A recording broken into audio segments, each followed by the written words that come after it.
educação se transformou completamente. Se você pega aquele livro Maquiavel Pedagogo, você percebe, do Pascoal Bernardin, você percebe que não existe mais um princípio de conteúdo específico, geografia, matemática, história, português. Esses conteúdos existem, mas vão a reboque de um tipo de educação sociosentimental, sexual, comportamental. Ou seja, você cria no estudante, inocula na cabeça dele um princípio de revolução comportamental, que é a coisa do identitarismo. Você lutar contra preconceitos, qualquer tipo de conteúdo específico é visto como uma opressão. A meritocracia, que a Bruna aludiu aqui, é colocada como um princípio opressor de estabelecer que os melhores ficam mais graduados em posição melhor que os piores. Ou seja, o princípio de solidariedade,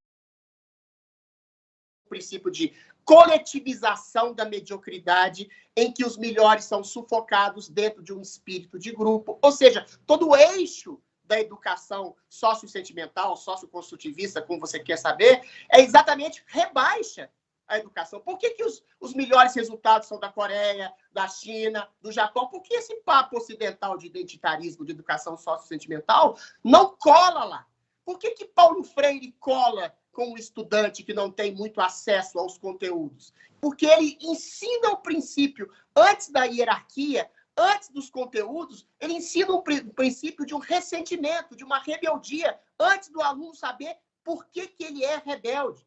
Então, ele vira rebelde exatamente contra a injustiça do mundo, que ele não percebe aonde está, ou percebe em todos os lugares, inclusive no seu professor. E aí eu até discordo um pouco da Paula, e da Bruna também. Não é só o ambiente familiar e o ambiente que forma a cabeça do aluno. O adolescente, ele tende, por vocação, a ter um princípio de rebeldia, né? Então, quando essa rebeldia, essa foi a grande máxima perversa de Paulo Freire e do princípio da educação socioconstrutivista. É você inocular o princípio revolucionário e rebelde na cabeça de um aluno que pode ser medíocre e se rebela e culpa a sua própria mediocridade e limita a sua mediocridade, não impede ele crescer, culpando os outros.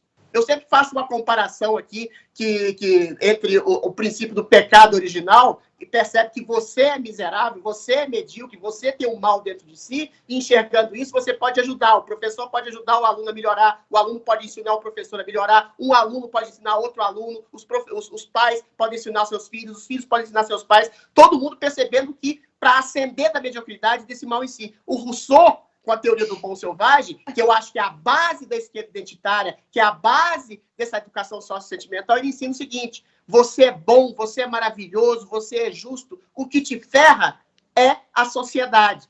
Então, quando você inocula na cabeça de um estudante que é a sociedade que limita as suas potencialidades, você cria a esquerda identitária progressista e você cria essa educação sociosentimental que varre para debaixo os grandes conteúdos, que formam o caráter, que formam um princípio de compreensão mais acurada da realidade e transformam nele num rebeldezinho sem causa desde os 12, 13, 14, 15, 16 anos, que em vez de investigar a realidade e ascender economicamente, em vez de empreender, gerar trabalho, gerar emprego, fazer do seu trabalho uma profissão de vez de ajuda ao outro, você começa a culpar o outro. Aí você cria professores militantes, você cria estudantes militantes, você cria profissionais que vivem de fazer greve contra um Estado opressor ou contra o patrão opressor. Ou seja, é uma educação perversa desde a base, baseada naquele princípio lá atrás do Rousseau, do bom selvagem, que culpa tudo e todos pela sua miséria. E pior,